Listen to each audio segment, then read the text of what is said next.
الشيطان الرجيم.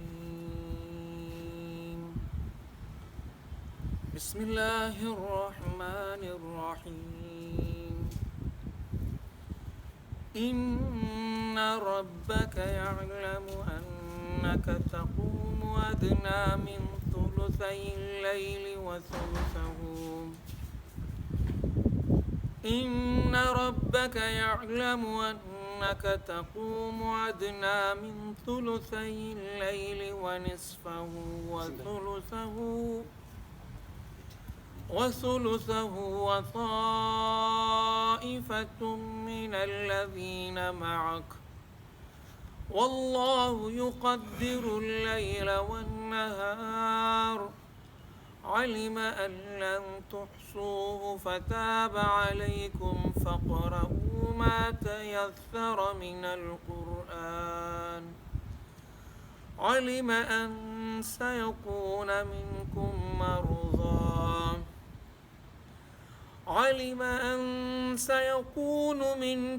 مرضى وآخرون يضربون في الأرض يبتغون فضلا من الله وآخرون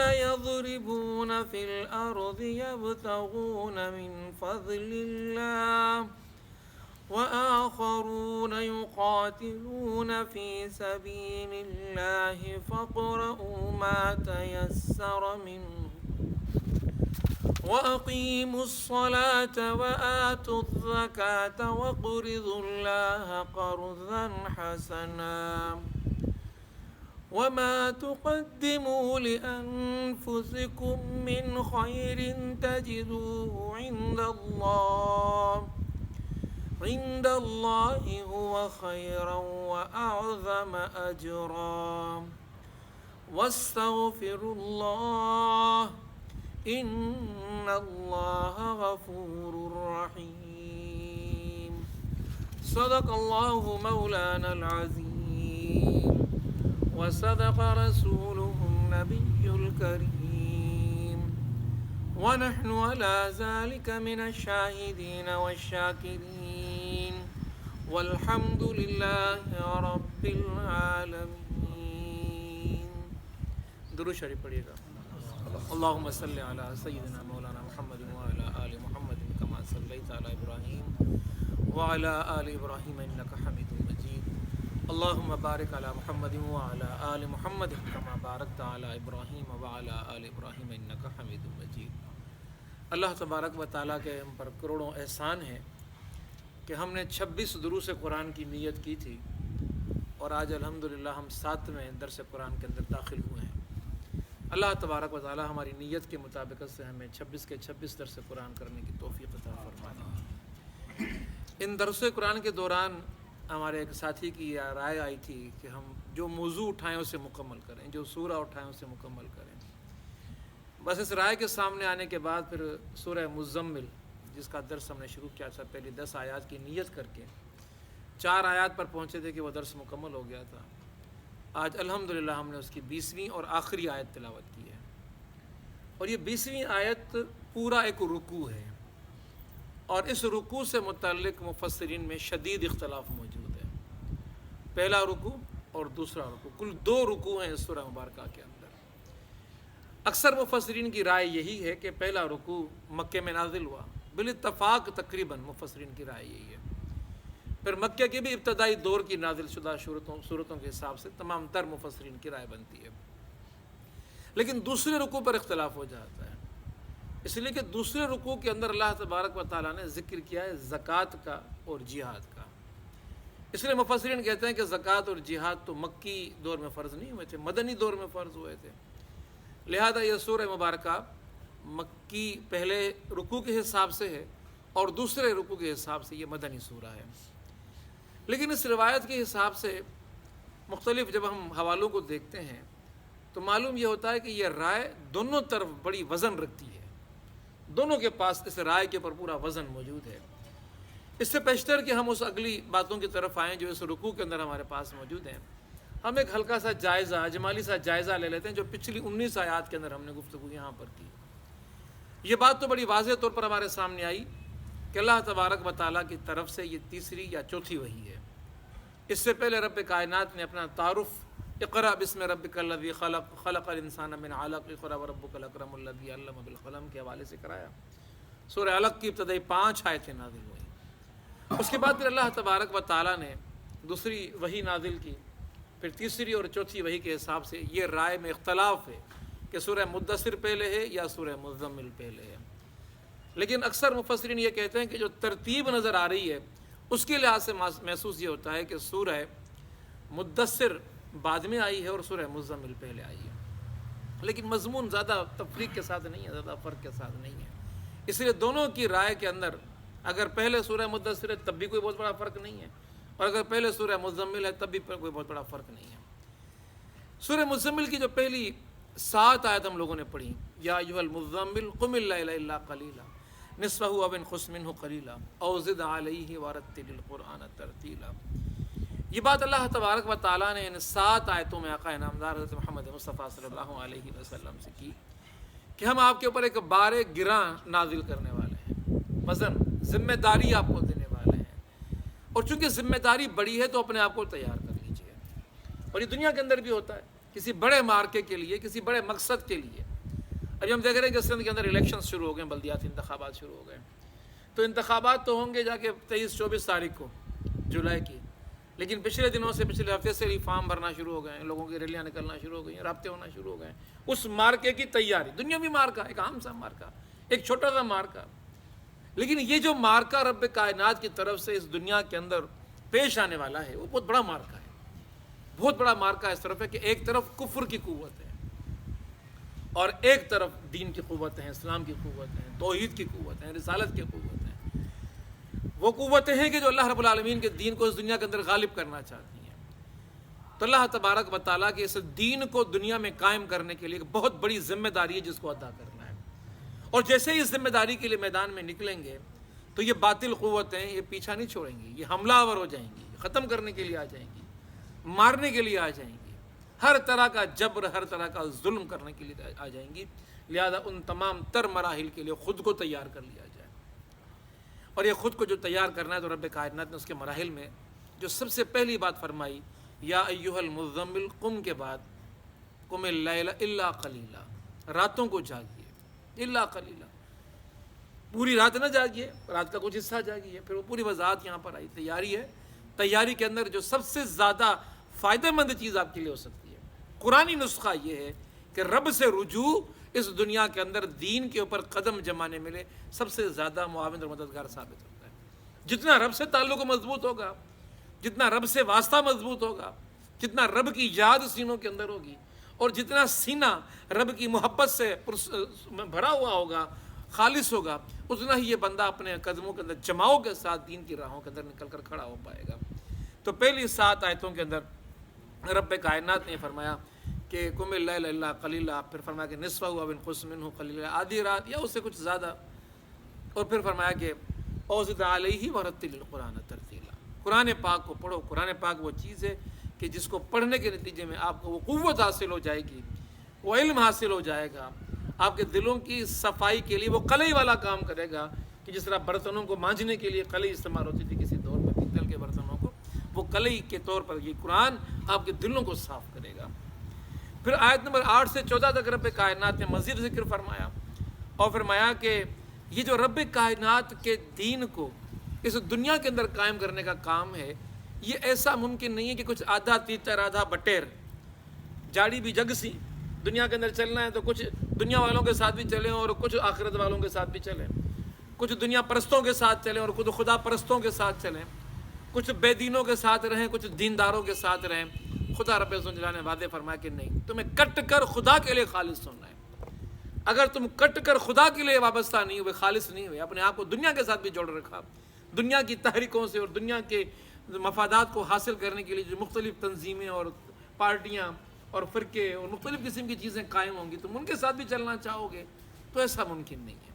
اور اللہ کے نبی صلی اللہ علیہ وسلم کو یہ پیشکش ہوئی تھی کہ کچھ دن آپ کے خدا کی عبادت کر لی جائے، کچھ دن ہمارے بتوں کی عبادت کر لی جائے، کچھ ہماری مان لو، کچھ اپنی کر لو، کچھ لین دین کر لیتے ہیں۔ دنیا کے اندر ہمیشہ ایسا ہوتا ہے، آج کل بھی بارگیننگ ہو رہی ہے، آپ اپنا کینڈیڈیٹ بٹھا دیں، ہم یہاں سے آپ کو سپورٹ دے دیں گے. یہ دنیا کے اندر لوگ کچھ دیتے ہیں کچھ لیتے ہیں، اس طرح کی بات چیت چل رہی ہوتی ہے. تو یہاں پر یہ بات کی جا رہی تھی کہ آپ کچھ لیں اور کچھ دیں کے حساب سے آ جائیں تو کچھ مفاہمت کر لیتے ہیں. تو آقا نامدار حضرت محمد مصطفیٰ صلی اللہ علیہ وسلم نے ان تمام تر لالچوں کو جو آقا نامدار کو پیش کی گئی تھی، آپ کہیں تو خزانے آپ کو دے دیں، آپ کہیں تو جو خوبصورت ترین عورت کہو وہ آپ کو ہم دے دیں، اس کی آپ سے شادی کروا دیں، آپ کہیں تو آپ کو اپنا سردار مان لیتے. لیکن دین پھر یہی ہونا چاہیے، کمپرومائز کر لیں ہمارے ساتھ آ کے، ہمارے ساتھ آپ کمپرومائز کر لیں، آپ اپنی دعوت کو تھوڑا پیچھے رکھیں. آپ کو اقتدار چاہیے، آپ کو نام چاہیے، آ جائیں ہمارے پاس، ہم ہی اقتدار دینے کے لیے تیار ہیں. آپ کو نظام ہمارا، سیٹ اپ ہمارا، آ جائیں کمپرومائز کر لیتے ہیں. آقا نامدار حضرت محمد مصطفیٰ صلی اللہ علیہ وسلم نے وہ تاریخی الفاظ فرمائے تھے کہ تم مجھے کیا دے سکتے ہو؟ اگر تم یہ بھی دے سکو کہ اوپر سے آسمان سے سورج اتار کر میرے ایک ہاتھ میں لا کر دے دو اور چاند لا کر میرے دوسرے ہاتھ پر رکھ دو، تب بھی میں اس دعوت کے کام سے، اللہ کے دین کے غلبے کی جدوجہد سے باز نہیں ہوں گا. یہ خدا کے رسول کا فیصلہ تھا، یہ اللہ کے رسول نے اعلان کیا تھا. اور پھر دیکھیں گے وہی اعلان پھر ہمیں آقا نامدار حضرت محمد مصطفیٰ صلی اللہ علیہ وسلم کے نواسے کی دعوت کے اندر نظر آتا ہے، آپ کے اس حق کے پیغام کے اندر نظر آتا ہے. جب کہا گیا کہ دنیا داری والی وہ بادشاہت قبول کر لو، تو کہا کہ نہیں، میرے نانا نے دنیا داری والی بادشاہت کے لیے قربانیاں نہیں دی، وہ اس لیے دین نہیں لائے تھے. وہ دین تو اس دنیا کے اندر غلبے کے لیے آیا تھا، خالص للہ، اللہ کے بندوں کو اللہ کے بندوں کی غلامی سے نکال کے اللہ کی بندگی میں لانے والا نظام. اور چونکہ تم اب اپنی غلامی میں لانے کے لیے بادشاہ بن کر اس دنیا کے اندر وہ اعلان کرنا چاہتے ہو، ریاست قائم کرنا چاہتے ہو، تو بھلے میرے ساتھ ایک بندہ بھی کیوں نہ ہو، میں اس راستے کے اندر اپنی جان دینے کے لیے تیار ہوں. اور نکل کر کربلا کے میدان کے اندر آ گئے تھے. تو دوسرا جو مطالبہ، دوسری جو بات آیت نمبر 8 سے 14 میں کی گئی کہ کٹ جاؤ دنیا کی ساری محبتوں سے، سارے تعلقات سے کٹ جاؤ، اپنا رخ رب کائنات کی طرف موڑ دو. بس یہی رب کائنات سے تعلق ہے تمہارا، جو تمہیں ان دین کی راہوں پر اپنے آپ کو قائم رکھنے میں مددگار ثابت ہوگا. اور پھر رب کائنات نے یہ بھی واضح کیا، صبر کی بات آئی پھر ان آیات کے اندر، کہ جب تم ان دین کی راہوں میں نکلو گے تو مشکلات آئیں گی، تکلیفیں آئیں گی، آزمائشیں آئیں گی. ایسا نہ ہو کہ قدم لڑکھڑا جائیں. اور ذرا تصور کریں کہ کتنے مضبوط قدم ہوتے ہیں ان ہستیوں کے، جب نگاہوں کے سامنے خاندان کا، گھرانے کا ایک ایک فرد ذبح کیا جا رہا ہو. وہ جو جھولنے والے پینگھن میں لڑنے والا 12 بجے میں ذبح کیا تھا وجن، تو اس وقت بھی وہ بندہ، وہ فرد، وہ ہستی، وہ امام، وہ مولا اپنے قدموں میں لرزش نہیں آنے دیتے، ڈٹے رہتے ہیں یہاں تک کہ خود آخر میں اپنی جان بھی قربان کر دیتے ہیں. کتنا مشکل مار کا ذرا تصور تو کریں. 72 شہداء، 72 میں خود تھے، 71 کو پہلے شہید کیا گیا ہے اور نگاہوں کے سامنے شہید کیا، ایک ایک کر کے شہید کیا گیا. کیا دل تھا، کیا جگر تھا، کیا گردہ تھا. ایسا دل کہاں سے دنیا میں آ سکتا ہے؟ تصور ہی نہیں کہ کسی کے اندر اتنی ہمت ہو کہ اس طرح ذبح کیے جا رہے ہوں، اس طرح قتل کیے، شہید کیے جا رہے ہوں، جانیں لی جا رہی ہوں، لیکن قدموں کے اندر کوئی لغزش نہ ہو. زبان، دین اور قدم حق کے حوالے سے جمے ہوئے تھے اور کوئی لغزش نہیں آئی، کوئی لرزش نہیں آئی. یہ حضرت امام حسین کی قربانی ہے، مولا علی کے بیٹے امام حسین کی قربانی. صبر کی تلقین، ڈٹے رہنا، قدموں کے اندر کمزوری پیدا نہیں ہونے دینا. یہ دوسرا جو موضوع رب کائنات نے سورہ مبارکہ کے اندر آیت نمبر 8 سے آیت نمبر 14 کے اندر فرمایا. ان 14 آیتوں کے بعد رب کائنات نے اپنا رخ مشرکین مکہ کی طرف موڑ دیا اور پھر ان کو آیت نمبر 15 سے 19 کے اندر دھمکی دی، متنبہ کیا، واضح کر دیا کہ دنیا کی تاریخ اٹھا کر دیکھ لو، جب ہم نبی بھیجتے ہیں، دعوت آتی ہے، تو دعوت کی راہوں کے اندر روڑے اٹکانے والوں کا انجام کیا ہوتا ہے. ایک انجام تو دنیا کے اندر واضح ہے، فرعون کا انجام دیکھ لیں، حامان کا انجام دیکھ لیں، قارون کا انجام دیکھ لیں. یہی انجام تمہارے سامنے بھی ہونے والا ہے. بچو گے تم بھی نہیں. اللہ کی گرفت، اللہ کی پکڑ بڑی مضبوط ہے. ہاں مہلت دی ہوئی ہے. میں وزرنی والمکذبین کی بات آئی، ان جھٹلانے والوں کو چھوڑ دو مجھ پر، میں خود ہی ان سے نمٹوں گا، ان کی فکر مت کرو. یہ تمہاری مخالفت میں نہیں اترے، یہ میری مخالفت پر اترے ہیں، میں خود ہی ان سے حساب لوں گا. اور آیتوں کے نازل ہونے کے کچھ عرصے بعد پھر مکے کے اندر وہ سارے سردار جو مخالفت کرنے والے تھے، بڑے بڑے نام تھے، وہ سارے کے سارے نام تہ تیغ کر دیے گئے. تو اس طرح آیت نمبر 15 سے آیت نمبر 19 تک انجام سے باخبر کیا گیا. فرعون کا ذکر کیا گیا. دیکھو فرعون کے ساتھ کیا کیا ہم نے.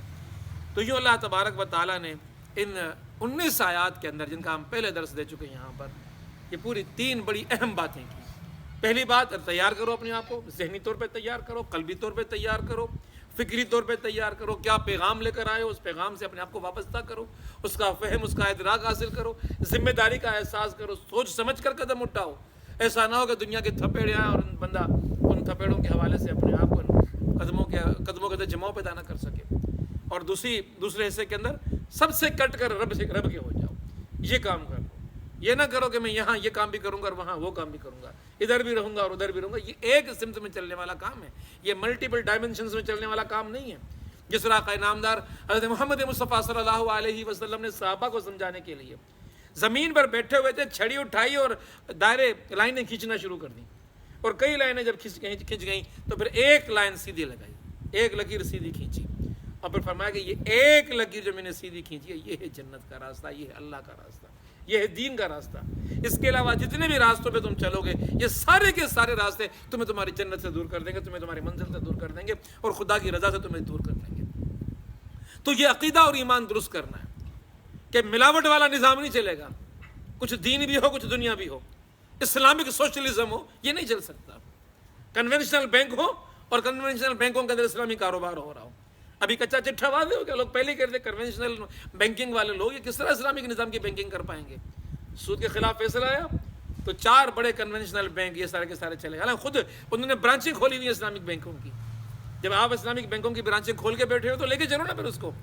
آدھا تیتر آدھا بڈیر والی بات کی نا لوگوں نے، ادھر بھی اسلامک بینکنگ بھی کریں گے اور کنونشنل بھی کریں گے۔ خالص ہو جاؤ، ایک چیز کو اٹھا کر چلو کہ یا تو تم اسلامک ہو یا تم کنونشنل ہو۔ تو آج یہ معاملہ ہمارے سامنے بالکل واضح طور پر ہو کر آ گیا کہ یہ دونوں کشتیوں میں قدم رکھنے والا بندہ کبھی منزل پہ نہیں پہنچتا، وہ ضرور گرتا ہے پھر سمندر کے اندر، وہ اپنا وجود قائم نہیں رکھ پا رہا ہوتا۔ تو خالص رب کے ہو جاؤ، یہ دوسری بات کہی گئی تھی۔ اور تیسری بات یہ کہی گئی تھی کہ اس دنیا کی تاریخ کو اٹھا کر دیکھ لو، ان دعوتوں کو مٹانے والے مٹ گئے، اور ان دعوتوں کے اٹھانے والے دنیا کے اندر یادگار بن گئے۔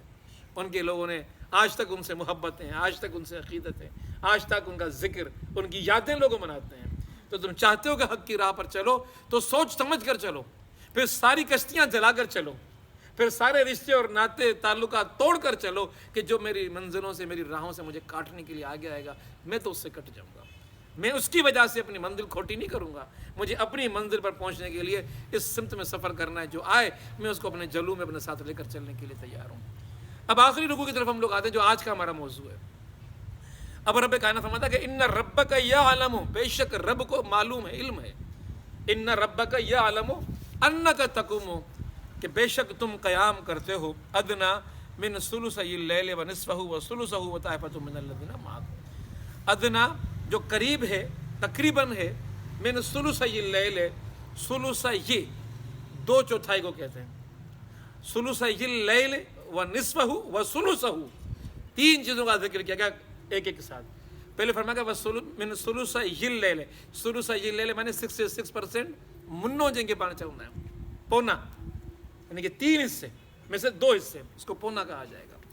من ثلثی اللیل ونصفہ، تم 3 حصے بھی جاگ کر عبادتیں کرتے تھے، تم 2 حصے یعنی کہ نصف کے معنی 2 حصے، اور پھر 2 حصوں کا نصف، وثلثہ، وہ جو آپ عبادت کرتے تھے نصف، اس کا بھی ثلث، اس کا بھی 1/4 حصہ، اتنا بھی تم نے عبادت کی، یہ اللہ رب العالمین جانتا ہے۔ یعنی کہ تمہاری عبادت کی جو مقدار تھی وہ ویری کرتی تھی، کبھی 2/3، کبھی 3/3، اور کبھی 1/3 سے بھی کم کا حصہ تم عبادت کیا کرتے تھے۔ ان ربک یعلم انک تقوم ادنی من ثلثی اللیل ونصفہ وثلثہ وطائفۃ من الذین معک، طائفہ کہتے ہیں چھوٹے گروہ کو، ایک ہوتا ہے شعب بڑا گروہ، ایک ہوتا ہے طائفہ، پھر قومن آتا ہے اور بڑا گروہ۔ یہ درجہ بندی ہے عربی کی زبان کے اندر، چھوٹے لوگوں کا گروہ، اس سے بڑے لوگوں کا گروہ، اور پھر اس سے بڑے لوگوں کا گروہ۔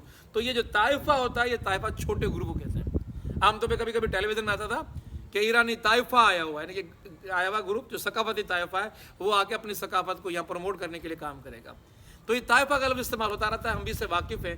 تو اللہ رب العالمین کیا فرما رہا ہے کہ ایک طائفہ ہے، ایک گروہ ہے آپ کے صحابہ میں سے، وہ گروہ کے لوگ کیا کرتے ہیں، وہ بھی آپ کے ساتھ آتے ہیں، من الذین معک وطائفۃ من الذین معک، وہ آپ کے ساتھ آتے ہیں، عبادتوں میں شریک ہو جاتے ہیں، وہ بھی آپ کی طرح کا طرز عمل اختیار کرتے ہیں۔ صرف آپ اکیلے عبادت نہیں کر رہے ہوتے، یہ خدا جانتا ہے کہ آپ بھی کرتے ہو، اور آپ کے صحابہ میں سے بھی ایسے صحابہ موجود ہیں کہ جو اس عمل کو، اس طرز عمل کو، ان عبادات کو اختیار کر کے بیٹھے ہیں، وہ بھی راتوں کو جاگتے ہیں۔ اور پھر یہاں سنیے مفسر تدبر قرآن مولانا امین حسن اصلاحی صاحب کیا فرماتے ہیں کہ یہ خدا رب ذوالجلال کی طرف سے اپریسیشن ہے۔ آپ پاس ہو گئے، تم خدا جان گیا، میں خدا نے کہا اٹھو نکلو، پہلی آیات کے اندر حکم ہوا تھا یا ایھا المزمل قم اللیل الا قلیلا نصفہ وانقص منہ قلیلا۔ دیکھوں کہ تم اپنے نفس کو مارتے ہو کہ نہیں مارتے، راتوں کو کھڑے ہوتے ہو کہ نہیں کھڑے ہوتے، عبادات کے اندر اپنے آپ کو یکسو کرتے ہو کہ نہیں کرتے۔ خدا نے تمہاری ایک آزمائش رکھی اور اب خدا اعلان کر رہا ہے کہ تم اس امتحان کے اندر پاس ہو گئے۔ مقصود امتحان تھا وہ کہ نفس کے اوپر جو انسان کو مشکل محسوس ہوتی ہے چیز کہ نیند وہ چھوڑے، خدا نے دیکھ لیا کہ تم نے نیندیں چھوڑ دی، تمہارے صحابہ نے بھی چھوڑ دی۔ پھر یہ بات بھی آئی گزشتہ گفتگوؤں کے اندر کہ جب یہ آیتیں نازل ہوئی تہجد کی نماز فرض ہو گئی تھی، ان آیت کیا نازل ہوتی، اور فرضیت کے دائرے میں چونکہ نماز سے تو صحابہ کرام اٹھ رہے تھے، عبادات کر رہے تھے، جاگ رہے تھے، لیکن چونکہ یہ پہلے صحابہ تھے، اولین صحابہ تھے، اولئک المقربون تھے، والسابقون السابقون تھے، بات آ چکی پہلے درس میں آئی تھی، وہ جو سبقت لینے والے ہوتے ہیں، جو دین کے کاموں میں آگے بڑھنے والے لوگ ہوتے ہیں، اولئک المقربون، وہ تو اللہ کے پیارے ہوتے ہیں، خدا ان سے پیار کرتا ہے، خدا ان سے محبت کرتا ہے، اس لیے کہ جب خدا کے لیے پکارا جاتا ہے تو نہ ادھر دیکھتے نہ ادھر دیکھتے کہ اس کو بھی چھوڑنا ہے، کاروبار بھی چھوڑنا ہے، رشتہ داروں سے بھی کٹنا ہے، وہ تو پکار پر لبیک کہنے والے لوگ ہوتے ہیں۔ اولئک المقربون، سبقت لے جانے کی فکر ان کو ہوتی ہے، آگے بڑھنے کی فکر ان کو ہوتی ہے، تو خدا نے دیکھ لیا سبقت لے جانے والے لوگ تھے۔ کسی کتاب کے اندر ایک بہت سی بہترین تعبیر باندھی گئی کہ جب یہ برسات کا موسم ہوتا ہے تو عموماً خشک سالی کا موسم ہوتا ہے، زمین سوکھی بھی ہوتی ہے ٹھوٹ، اور ایسی حالت ہوتی ہے کہ زمین پیاسی ہوتی ہے، شدید پیاسی ہوتی ہے، اس کے اندر سے جو بھاپ نکل کر اوپر اٹھ رہی ہوتی ہے وہ موسم کو ایسا کر دیتی ہے کہ موسم کے اندر بالکل ہوا ختم ہو چکی ہوتی ہے اور انسان بالکل ایسی کیفیت کے اندر ہوتا ہے کہ انسان کو سانس لینا مشکل ہوتا ہے، پسینے اور ہوا کا آنا بند ہو چکا ہوتا ہے۔ پھر ایسی کیفیت میں کیا ہوتا ہے کہ اچانک بادل آتے ہیں، برسنے کے لیے آتے ہیں، لیکن زمین کے عزائم دیکھ کر خبردار ہو جاتے ہیں، اس لیے کہ زندگی تو ہر ایک کو پیاری ہے، یہ بادلوں کے جو قطرے ہیں، یہ پانی ہے، یہ زمین پر آنا چاہتا ہے، زمین پر ٹھہرنا چاہتا ہے، کچھ دن قیام کرنا چاہتا ہے، لیکن اب ہر ایک ڈرا ہوا ہے کہ میں کیسے اتروں زمین کے اوپر، اتنی پیاسی ہے کہ جو پہلا قطرہ اترے گا اس کی تو لمحوں کی بھی زندگی نہیں ہوگی، اتنی زمین پیاسی ہے، کوئی اترنے کے لیے تیار نہیں ہے۔ پھر کیا ہوتا ہے، کچھ قطرے آگے بڑھتے ہیں، ہمت کرتے ہیں اور وہ برستے ہیں، اور وہ جو ہی زمین پر ٹپکتے ہیں تو ان کے دیکھا دیکھی پھر اور قطرے آنا شروع ہو جاتے ہیں اور ایک برسات ہو جاتی ہے۔ تو یہ برسات ان اولین قطروں کی قربانی کے بغیر ممکن نہیں تھی، تو برسات کے اولین قطرے اس برسات میں بڑی اہمیت کے حامل ہوتے ہیں، باقی تو پھر دائم رہتے ہیں، قائم رہتے ہیں، زمین کے اوپر کچھ عرصے کے لیے موجود رہتے ہیں، لیکن اولین قطرہ وہ تو پڑتے ہی زمین کے اوپر دفن ہو جاتا ہے۔ تو یہ برسات کے اولین قطرے ہیں جو دین کو قائم کرنے کے لیے اٹھے ہیں، اللہ کے رسول کے ساتھ کھڑے ہو گئے ہیں، ظلم ان کے پر ہو رہا ہے، پوری مکے کی آبادی ان پر ظلم ڈالنے کے لیے کھڑی ہوئی ہے، گھروں سے نکلتے تو بھبکیاں، اور غلامی کا دور تھا، خریدے ہوئے وہ لوگ تھے بلال حبشی کی طرح کے، سمیہ رضی اللہ تعالیٰ عنہ کی طرح، حضرت یاسر رضی اللہ تعالیٰ عنہ کی طرح، حضرت عمار کی طرح، حضرت خبیب کی طرح، حضرت خباب کی طرح، ان کی بیچاروں کی زندگیاں، اپنی زندگیاں کہاں تھیں، لوگوں نے خریدا ہوا تھا ان لوگوں کو، لیکن جب دین اسلام کی دعوت آئی، ذرا تصور کرے، آج ہم وڈیرے کے خوف سے، آج جاگیردار کے خوف سے، آج تھانے دار کے خوف سے کیس نہ ہو جائے مجھ پر، فلان ناراض نہ ہو جائے مجھ پر، کوئی اور تکلیف نہیں ہے مجھے پریشانی صرف یہ ہے کہ میں نے اگر یہ کام کر دیا، حق کی بات کر دی، حق والوں کے ساتھ کھڑا ہو گیا، میرا فلاں مجھ سے ناراض ہو جائے گا، کوئی پرواہ نہیں کی اہل حق نے، یہ اہل حق کھڑے ہو گئے تو خدا ستائش کر رہا ہے، ان کی ذکر کر رہا ہے قرآن کے اندر، اللہ کے رسول کی ستائش، اور اللہ کے رسول کی ستائش کے ساتھ ساتھ ان صحابہ کی ستائش جو محمد مصطفیٰ صلی اللہ علیہ وسلم کے ساتھ کھڑے ہو گئے۔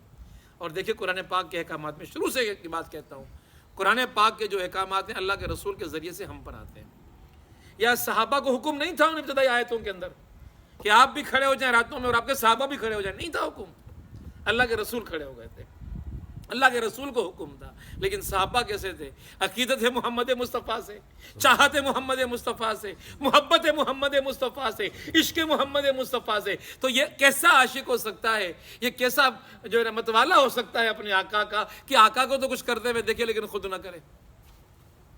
یہ آج کے مسلمان تو ایسے ہو سکتے ہیں، اس دور کے اہل ایمان ایسے نہیں تھے. وہ تو دیکھتے تھے کہ آقا کیا کر رہے ہیں، آقا کی رضا کیا ہے، آقا کی مرضی کیا ہے، آقا کا رخ کیا ہے، آقا کا اشارہ کیا ہے. وہ سوچ کے ان کی طرف مڑ جایا کرتے تھے، اپنے رخ اس طرف تبدیل کر دیا کرتے تھے. وہ کام کرتے تھے کہ جو آقا کی ان کو نیت نظر آتی تھی یا ارادہ نظر آیا کرتا تھا. تو یہ صحابہ نے بھی نبی اکرم صلی اللہ علیہ وسلم کے طرز عمل کو اختیار کیا. تو رب کائنات نے اس طرز عمل کو یہاں نوٹ فرما دیا یا محفوظ فرما دیا کہ یہ صحابہ کرام وہ صحابہ کرام ہیں کہ جنہوں نے محمد مصطفیٰ صلی اللہ علیہ وسلم کے ساتھ کھڑا ہونا شروع کر دیا. بی بی عائشہ صدیقہ رضی اللہ تعالیٰ عنہ سے کسی نے پوچھا کہ آپ مجھے رسول اکرم صلی اللہ علیہ وسلم کے قیام کے بارے میں بتائیے. تو بی بی عائشہ نے فرمایا کہ کیا تم نے سورہ مزمل کو نہیں پڑھا؟ تو انہوں نے کہا کہ ہاں ہم نے پڑھا ہے. تو فرمایا کہ آپ صلی اللہ علیہ وسلم کا قیام وہی تھا جو اس قرآن پاک کی سورہ کے اندر آیا ہوا ہے. اللہ کے رسول صلی اللہ علیہ وسلم قیام اللیل کیا کرتے تھے، راتوں کو قیام کرتے تھے، یہاں تک کہ 12 مہینے گزر گئے. اللہ رب العالمین نے ان آیتوں کو نازل ہونے کا جو دوسرا مرحلہ تھا روک کے رکھا. پورے 12 ماہ کا ذکر آتا ہے بی بی عائشہ صدیقہ رضی اللہ تعالیٰ عنہ کی حدیث کے اندر جو انہوں نے روایت کی ہے. اور پھر 12 ماہ کے بعد وہ دوسری یہ آیتیں نازل ہوئیں جس کو ہم دوسرا رکوع کہتے ہیں. اب اللہ رب العالمین ان آیات کے اندر اس حکم کو روک رہے ہیں، منع کر رہے ہیں کہ بس آپ کو آزمانا تھا، آپ کو آزما لیا. وہ جو بیسک نیچر کی جو آپ کی ٹریننگ تھی وہ ہو چکی ہے، اس کو آپ نے کوالیفائی کر لیا ہے. اس امتحان کے اندر آپ لوگ اور آپ کے صحابہ پاس ہو گئے، اب اگلے مرحلے کی طرف چلتے ہیں. اور یہ دور بڑا مشکل دور تھا. آپ ذرا تصور کریں کہ چوتھائی رات یا 3 حصے رات کے، 2 حصے رات کے، 3 میں سے 2 حصے رات کے اگر جاگنا ہو، صرف ایک حصہ سونا تو دن کے ساتھ گزرتا ہے انسان کا. دن کو مشقت بھی کرنی ہے. اور غلام بیچارے اکثر تو غلام تھے جن کو اپنے آقا کی مرضی کے مطابق جا کے سارا دن پر مزدوری بھی کرنی تھی. بڑا مشکل تھا ان کے لیے ان مرحلوں کو طے کرنا، اور وہ اس امتحان میں سے گزر رہے تھے. اس امتحان کو ان لوگوں نے کوالیفائی کیا ہے، پاس کیا ہے. تو 12 مہینے کا وہ عرصہ گزرا ہے. اس 12 مہینے کے عرصے کے اندر اللہ کے نبی صلی اللہ علیہ وسلم یہ قیام فرمایا کرتے تھے، اور اللہ کے رسول صلی اللہ علیہ وسلم نے اپنے آپ کو اس کے لیے تیار کر رکھا تھا. پھر یہ آیتیں نازل ہوئیں، دوسرا رکوع نازل ہوا کہ جس کے اندر اللہ رب العالمین نے آ کے رخصت دی اور اجازت دی کہ اب آپ کی مرضی پر ہے، جتنا ایسا جاگ سکو جاگو. پہلے حکم تھا کہ جتنا جاگو، اب چھوڑ دیا کہ جتنا جاگنا چاہو جاگو. اب یہاں ذرا غور کیجیے گا، وہ جو پہلی گفتگو ہماری شروع ہوئی تھی کہ یہ سورہ کا دوسرا رکوع کب نازل ہوا، اس میں اختلاف ہے. اس میں 2 جو رائے ملتی ہیں، ان 2 رائے کے اوپر مفسرین نے بڑی بحث کی ہے. ایک مفسرین یہ کہتے ہیں کہ بی بی عائشہ صدیقہ کی روایت اور ابن عباس کی روایت، یہ 2 روایتیں یہ کہتی ہیں کہ ابتدائی دور کی نازل شدہ شورہ بھی ہے، اور دوسرا رکوع 12 مہینے، کچھ کہتے ہیں 8 مہینے، کچھ کہتے ہیں کہ 1-2 سال کے بعد نازل ہوا تھا، ابتدائی دور کا نازل شدہ. اب وہ صحابہ جو یہ کہتے ہیں کہ یہ سورہ مدنی ہے، بعد میں نازل ہوئی جب اللہ کے رسول صلی اللہ علیہ وسلم نے ہجرت کر دی، اور اس میں تعویل یہ کرتے ہیں کہ اس کے اندر جہاد کا حکم ہے اور اس کے اندر زکوٰۃ کا حکم ہے، تو وہ اس روایت کو لکھتے ہیں جو حضرت سعید بن جبیر رضی اللہ عنہ سے روایت ہے. اور سعید بن جبیر یہ صحابی نہیں تھے، تابعی تھے. اس لیے جو مفسرین قرآن ہیں جس میں عبدالسلام بھٹوی صاحب نے بڑا اہم کردار ادا کیا، انہوں نے بہت تحقیق کے ساتھ پوری بات سامنے رکھی ہے. تفسیر القرآن ان کی تفسیر ہے. وہ فرماتے ہیں کہ ہم جب صحابہ میں اور تابعی کے اندر بات کا معاملہ کرتے ہیں، موازنہ کرتے ہیں، تو ہم صحابہ کی بیان کی بھی حدیث کو زیادہ اہمیت دیتے ہیں. اسی لیے ہم کہتے ہیں کہ مکہ کی نازل شدہ شورہ ہے. ہاں اس کے اندر زکوٰۃ اور جہاد کا ذکر رب کائنات نے کیا، جس طرح قیام کا پہلے بات ہوئی ہے، قیام اللیل کی بات ہوئی ہے، اسی طرح زکوٰۃ کی بات ہوئی ہے، جہاد کی بات ہوئی. لیکن یہ ابتدائی احکامات ہیں، اس کے اندر معیار یا مقدار مقرر نہیں کی ابھی اللہ نے. تمہیں زکوٰۃ دینی ہے، اب کتنی دینی ہے کچھ بات دینی ہے، کسی نے تھوڑی دے دی، کسی نے زیادہ دے دی. بعد میں جا کے حدود مقرر ہوئی. جہاد کرنا ہے، جس کے بس میں کر سکتا ہے، جس کے بس میں نہیں ہے نہیں کر سکتا نہ کرے. لیکن جہاد کی فرضیت جو ہوئی ہے وہ مدنی دور کے اندر ہوئی ہے، لیکن تیار اللہ رب العالمین نے پہلے سے کرنا شروع کر دیا. یہ دلیل ہے کہ جو ان صحابہ نے دیا، ان مفسرین نے دیا، کہ جو مفسرین یہ کہتے ہیں کہ یہ مکی سورہ ہے، ہمیں اس کے اوپر زیادہ امکانات نظر آتے ہیں. پھر ایک بات یہ کہ اللہ رب العالمین فرما رہا ہے کہ ان ربک یعلم انک تقوم ادنی من ثلثی اللیل ونصفہ وثلثہ وطائفۃ من الذین معک، طائفہ من الذین معک جو ان کے ساتھ تھے. پھر رب کہنا فرماتا ہے کہ واللہ یقدر اللیل والنہار، بے شک اللہ قادر ہے دن پر اور رات پر. اللہ کو معلوم ہے کہ دن میں کیا ہوتا ہے، رات میں کیا ہوتا ہے. اللہ کو معلوم ہے کہ دن کے معاملات انسان کے لیے آسان کتنے اور رات کے معاملات آسان کتنے ہیں. اللہ جانتا ہے، بنانے والا وہی ہے. تو یہاں جو سب سے بڑا ٹیکنیکل ایشو کریٹ ہوا صحابہ کے سامنے اس دور میں وہ یہ ہوا کہ دن کے اوقات تو بڑے آسان تھے. پہلی روشنی کی کرن جب نظر آئے آسمان کے اوپر، دن کے آثار نظر آئے تو فجر کا ٹائم ہو گیا. نصف النہار پر آئے تو ظہر کا ٹائم ہو گیا. آپ کا قد، سایہ، یہ ساری نظر آنے والی چیزیں، یہ فزیکل چیزیں نظر آتی ہیں، جسمانی وجود رکھتی ہیں نا. انسان دیکھ کر فیصلہ کر لیتا ہے کہ سایہ کتنا ہو گیا. سورج ڈھل رہا ہے تو مغرب پڑھ لی، ڈھلے ہوئے رات کی تاریکی چھا گئی، عشاء کی نماز پڑھو، رات میں داخل ہو گئے آپ لوگ. تو یہ سارے کے سارے آثار ظاہری تھے، لیکن رات کے وہ آثار وہ تو ظاہر نہیں تھے. یا ایھا المزمل قم اللیل الا قلیلا نصفہ وانقص منہ قلیلا او زد علیہ ورتل القرآن ترتیلا. رات نصف کب ہوئی؟ سردیوں کی راتیں الگ، گرمیوں کی راتیں الگ، مقدار الگ، دورانیاں الگ. گھڑیاں اس دور میں تھی نہیں، تو لوگ کیسے کریں بیچارے؟ خدا بندوں کی ان معذوریوں سے اور مجبوری سے واقف ہے. واللہ یقدر اللیل والنہار، تمہارا قصور نہیں ہے. تم نے حتی الامکان کوشش کر دی کہ خدا کی رضا کے حکم کے حساب سے کہیں ایسا نہ ہو کہ حکم کی خلاف ورزی ہو جائے، کم جاگ جائیں، اللہ ناراض نہ ہو جائے. خدا کو راضی رکھنے کے لیے انہوں نے تو پوری راتیں بھی جاگنا شروع کر دی، 2 3 اس سے بھی جاگنا شروع کر دیے. تو معاملہ یہاں تک آیا کہ ان صحابہ کرام رضی اللہ تعالیٰ اجمعین کے اس امتحان کو، اس قربانی کو، اس بات کو رب ذوالجلال نے بڑا ذکر کر یہاں پر فرمایا کہ واللہ یقدر اللیل والنہار. تم نے کوشش ضرور کی، میں قادر ہوں، میں نے رات بنائی، میں نے دن بنائی، مجھے معلوم ہے کہ تمہارے بس کی بات نہیں ہے. تمہیں کہا گیا، تم نے کر دیا، قبول ہو گیا اللہ کی بارگاہ کے اندر.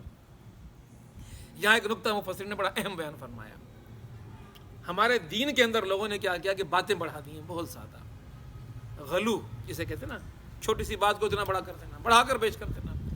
یہ کون تھے جن کے بارے میں رب کائنات کہہ رہا ہے مجھے معلوم ہے کہ تمہارے لیے مشکل ہے پوری راتیں جاگنا، 2 سے جاگنا، ایک کے ساتھ جاگنا مشکل ہے بڑا، اسی لیے میں رعایت کر رہا ہوں. مجھے معلوم ہے، بس ایک مقصد تھا کہ تمہیں تیار کیا جائے. بارش کا پہلا قطرہ بنانا مقصود تھا، اس کے وہ والی ہمت تمہارے اندر پیدا کرنا مقصود تھا. وہ ہمت تمہارے اندر پیدا ہو گئی. خدا جان گیا ہے، خدا جانتا ہے کہ تم اب کھڑے ہو سکتے ہو، مقابلہ کر سکتے ہو. سابقون الاولون کی فہرستوں کے اندر تم آ سکتے ہو. وہ جو ٹھوس انسان چاہیے تھے، وہ جو مضبوط انسان چاہیے تھے، وہ جو اولو العزم انسان چاہیے تھے، وہ پیدا ہو چکے ہیں. راتوں کو خدا سے اس تعلق کو بیان کر کے، پیدا کر کے خدا کے ہاں تم قبول ہو چکے ہو. اسی لیے اب ہمارے تاریخ کی کتابوں میں مفسرین نے اور جو مختلف قسم کے ہمارے اماموں کی عقیدتوں کے اندر پڑھے ہوئے، بزرگوں کی عقیدت کے اندر پڑھے ہوئے ہیں، 40 سال تک پھر بزرگ نے عشاء کی نماز کے وضو میں فجر کی نماز ادا کی. 40 سال تک. خدا کہہ رہا ہے کہ میں جانتا ہوں کہ تم نہیں کر سکتے.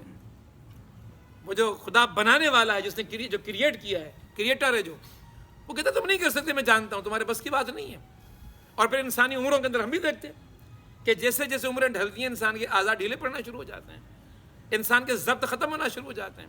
پیشاب کی زیادت تھی، پیشاب کا روکنا مشکل نہیں ہوتا ہے، انسان نے کچھ کھا پی لیا، انسان کی گیسز ہیں. 40 سال تک بندے کو گیس بھی نہیں ہوئی، رفع حاجت کی ضرورت محسوس نہیں ہوئی، 40 سال تک پیشاب بھی محسوس نہیں ہوا. یہ اپنے بزرگوں کی عقیدت کو خام خواہ بڑھانے کے لیے اللہ کے بندے ہیں، اللہ کی رضا کے لیے کام کیا، اللہ کے مقرب سے ان کا درجہ اپنی جگہ، لیکن خام خواہ کی باتیں تو نہ بڑھاؤ. پھر اگلی بات کیا کہ 1000 رکعتیں ہر رات کو پڑھا کرتے تھے. خدا مقدار مانگتا ہے کیا؟ خدا تو معیار مانگتا ہے. ایک ہی رکعت پڑھو، 2 رکعت کی نماز پڑھ لو صحیح رات کے اندر، کھڑے ہو جاؤ. اور یہ جو خدا رب ذوالجلال کہہ رہا نا کہ اتنی رات جاگو، اتنی رات جاگنے میں کیا کرو؟ قیام کرو. تو قیام میں اتنا قرآن نازل ہو چکا تھا اس وقت تک کہ صحابہ اس کو پڑھا کرتے تھے، اتنی مقدار نازل ہو چکی تھی.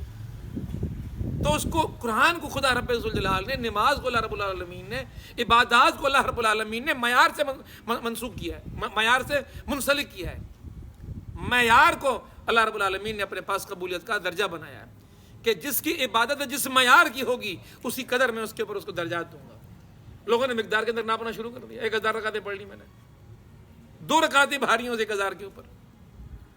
وہ گھر کا پورا سامان لائے تھے ایثار کے اندر، آدھا گھر کا سامان لائے تھے ایثار کے اندر، لیکن ان سارے سامانوں کے پر اللہ کے پیارے پیغمبر محمد مصطفیٰ صلی اللہ علیہ وسلم نے وہ کھجوریں بچھا دی تھیں کہ یہاں معاملہ معیار کہا گیا تھا.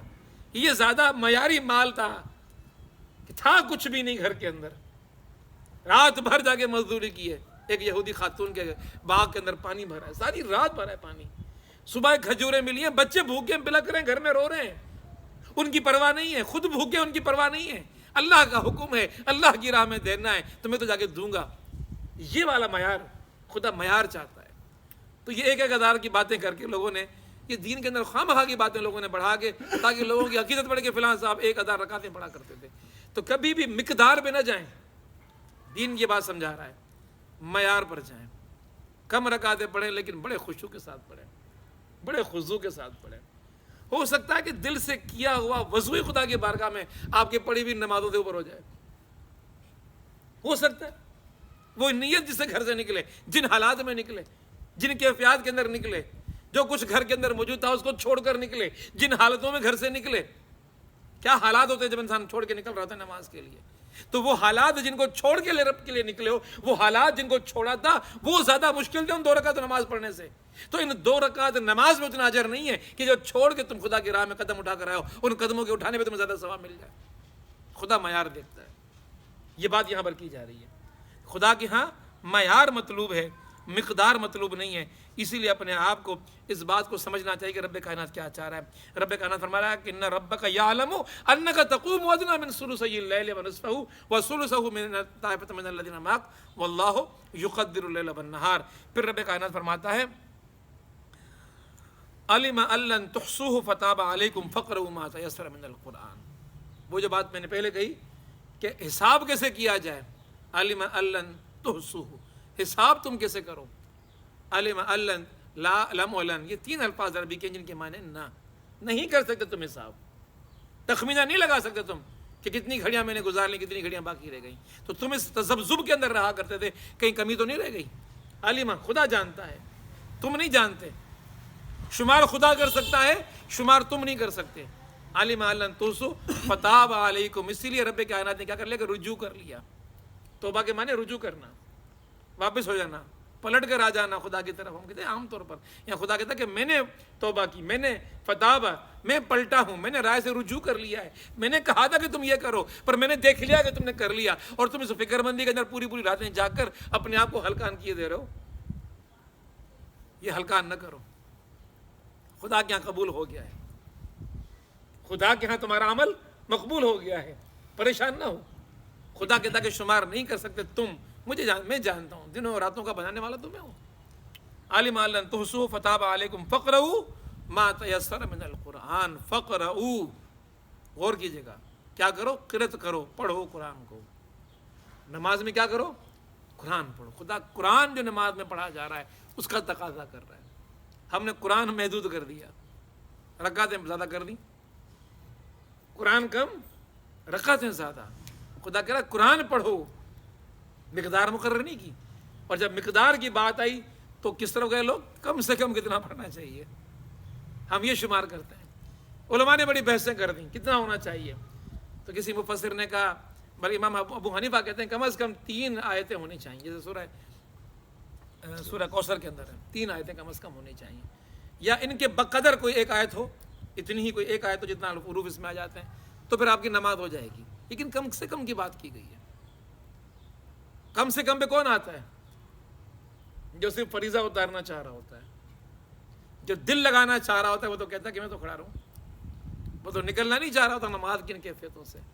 کیونکہ نماز کیا ہے؟ خدا سے ملاقات ہے، خدا سے تعلق ہے، اور خدا سے محبت ہے. بات آ چکی یہاں پر کہ محبت کے لیے کیا کرنا پڑتا ہے. محب کو کیا کرنا پڑتا ہے؟ محبت کے لیے ذکر کرنا پڑتا ہے، یاد کرنا پڑتا ہے. اس قرآن کو ذکر بھی کہا گیا، تو اس ذکر میں تو داخل ہونا چاہے گا، اس سے بھاگنا نہیں چاہے گا، فرار نہیں چاہے گا، ٹوٹنا نہیں چاہے گا. تو جتنا یاد ہے قرآن پاک پڑھتے رہو اس کو نماز کے اندر. اپنے قیام کو لمبا کرو، اپنے قرآن کو پڑھنے کو لمبا کرو. اس سورہ مبارکہ کے اندر نماز کے 2 فرائض کا ذکر آ گیا. نماز کے 2 فرائض کا ذکر آ گیا. یا ایھا المزمل قم اللیل، کھڑا ہونا، نمازوں میں کھڑا ہونا، قیام. جب قرآن کہتا ہے کہ کھڑا، تمہیں نماز کے اندر ہونا ہے تو حالت قیام نماز کی قیام کی کیفیت کو بیان کرتا ہے۔ قیام فرض ہے نماز کا، قیام نماز کا فرض ہے۔ اور پھر یہاں کہا فقرؤوا ما تیسر من القرآن، اب کیا کرو؟ قرأت کرو قرآن پاک کی۔ تو قرآن کی قرأت بھی نماز کے فرائض میں سے شامل ہے، بغیر قرأت کے نماز نہیں ہوگی، قرأت کرو گے تو نماز ہوگی ورنہ پھر نماز نہیں ہوگی۔ فقرؤوا ما تیسر، جتنا تم پڑھ سکو، آسانی کے ساتھ پڑھ سکو، جتنے میں تمہیں پڑھنے میں سہولت محسوس ہو۔ اور پھر یہاں مفسر کہتے ہیں کہ یہ جو ما تیسر من القرآن، خدا کہتا ہے کہ تم جو دل سے پڑھ رہے ہو نا، اونگ لگا کر جمائیاں لیتے ہوئے بیزاری کی کیفیت کے اندر، دل نشاط حالت میں نہیں ہے، سکون حالت میں نہیں ہے، تو نہ پڑھو، بس چھوڑ دو، نہیں چاہیے ایسی عبادت۔ مجھے وہ عبادت جو جس میں تم ترتازہ ہو، دل لگا ہوا تمہارا مجھ سے، شوق سے تم اگر پڑھ رہے ہو نماز، وہ نماز میرے سامنے آ کر پڑھو، بیزارگی والی نماز نہیں، شوق والی نماز آ کر پڑھو۔ فقرؤوا ما تیسر، جب تم دیکھو کہ تمہارا اونگنا شروع ہو گیا ہے، جمائیاں شروع ہو گئی ہیں، تھکاوٹ شروع ہو گئی، چھوڑ دو نماز کو۔ اب تم آسانی کی کیفیت میں اندر نہیں ہو، اب تم آسانی والی کیفیت میں نہیں ہو، تو چھوڑ دو، روک دو نماز کو یہاں پر۔ جب تم آسانی والی کیفیت کے اندر ہو، نماز میں دل لگا کر نماز پڑھ سک رہے ہو، رجوع رب کی طرف کر سک رہے ہو، تو پھر آ کر کھڑے ہو جاؤ، تو مزہ بھی آئے نا پھر ایسی عبادت کے اندر۔ ایسا نہ ہو کہ بے روح نمازیں پڑھتے رہے، بے کیف ہزاروں سجدے کیے، خود جس پہ عبادت ناز کرے افسوس میں سجدہ کر نہ سکے۔ سجدے خدا کو چاہیے۔ فسجد کا ذکر رب کائنات کرتا ہے، ورکعوا مع الراکعین کا ذکر رب کائنات کرتا ہے۔ اور رب کائنات اسی طرح جو ہے یہاں پر رب کائنات نے فقرؤوا کا ذکر کیا، قرآن پاک کے پڑھنے کا ذکر کیا، پھر رب کائنات نے قیام کا ذکر کیا۔ یہ حالت نماز کی مختلف کیفیات ہیں، جب قرآن کے اندر آ گئیں تو قرآن میں آئی ہوئی وہ چیز ہے جو انسان کے اوپر فرض ہو جایا کرتی ہے۔ تو یہاں پر اہم بات یہ آپ کے سامنے آئی کہ جس چیز کی سکت صحابہ میں خدا رب ذوالجلال محسوس نہیں کر رہا، ہم ان صحابہ سے بھی آگے نکلنے کی بات کر رہے ہیں کہ وہ نہیں پڑھ پا رہے تھے، نہیں کر پا رہے تھے، تو خدا نے رعایت دی ہے۔ ایک اور ذرا اہم نقطہ سمجھ لیجئے گا، یہاں مفسرین نے کہا کہ خدا نے پریکٹیکل یہ کام کیا کہ کر کے دیکھو، نہیں کر پایا، پھر خدا نے کہا نہیں چھوڑو، ایسا نہیں ہے۔ خدا قانون لاگو کرے، قانون کو آزما کے اس کے بعد قانون کا مسلط نہیں کرتا، وہ جاننے والی ذات ہستی ہے۔ اسی لیے لوگوں نے یہ غلط فہمی پیدا کر دی کہ خدا کو معلوم ہی نہیں تھا کہ کیا ہوگا، اس لیے خدا نے پہلے تو کہا کر لو، بعد میں کہا نہیں کر پا رہے، نہیں کرو۔ ایسا نہیں ہے، یہ خدا کے وجود کے بارے میں غلط فہمی انسان کی، ایسا سوچنا بھی گناہ ہے۔ بارش کا پہلا قطرہ بنانا تھا، ایسے لوگ تیار کرنے تھے کہ جو پہلے خطرے بن کر اس دین کو قائم کرنے کے لیے معاشرے کے اندر اٹھنے والے تھے، ان کو 12 مہینے کے قریب 8 مہینے کے قریب یہ پریکٹس دی گئی، یہ تربیت دی گئی، ان کے لیے خاص تھا یہ، لیکن دوسروں کے لیے پھر اس کو عام کر دیا گیا۔ ان کے لیے فرض تھا اور پھر دوسروں کے لیے کیا تھا؟ دوسروں کے لیے یہ نفل کے درجے میں آ گئی۔ اسی لیے بات بالکل واضح ہونی چاہیے اب اہل ایمان کے سامنے کہ یہ جو آج عبادت تہجد کی ہے یہ فرض نہیں ہے، یہ نفل ہے۔ پڑھنا چاہو گے تو بہترین وقت ہے، بڑا فائدہ ہے، اس کے سے بڑھ کر فائدہ اور نہیں ہے کسی چیز کے اندر۔ اس کو پڑھو، قرآن، رات کو کھڑے ہو جاؤ، اللہ سے رجوع کرو۔ لیکن کوئی کہے کہ فرض ہے تو فرض نہیں ہے، فرضیت ختم کر دی آیات نے۔ فقرؤوا ما تیسر من القرآن علم ان لن تحصوه فتاب علیکم فقرؤوا ما تیسر من القرآن علم ان سیکون منکم مرضی، آگے ذکر آ رہا ہے۔ لیکن تفہیم القرآن کے اندر مولانا مودودی رحمۃ اللہ علیہ فرماتے ہیں، بلکہ آپ نے بخاری شریف اور مسلم شریف کی حدیث بیان فرما دی، اور بخاری اور مسلم کی حدیث ہو، آپ سمجھ سکتے ہیں کتنی سکہ حدیث ہوتی ہیں، کتنی مستند حدیث ہوتی ہیں، کہ ایک شخص نے آ کر نبی اکرم صلی اللہ علیہ وسلم سے سوال کیا، یا رسول خدا ہم پر دن رات میں کتنی نمازیں فرض ہیں؟ آقا انعامدار نے فرمایا کہ 5 نمازیں فرض ہیں۔ وہ صحابی پھر سوال کرتا ہے واضح کرنے کے لیے، کیا اس کے سوا بھی کوئی چیز فرض ہے؟ یعنی کہ نمازوں کے علاوہ کوئی نماز فرض ہے؟ تو اللہ کے رسول نے فرمایا کہ نہیں، اس کے سوا کوئی نماز تم پر فرض نہیں ہے، اس کے سوا کوئی نماز تم پر فرض نہیں ہے، الا یہ کہ تم خوشی سے کچھ پڑھنا چاہو۔ وہ عبادت نفلی عبادت ہے، اس کو کرنا چاہو تم کر سکتے ہو، لیکن تمہارے پر وہ فرضیت کے دائرے کے اندر نہیں ہے۔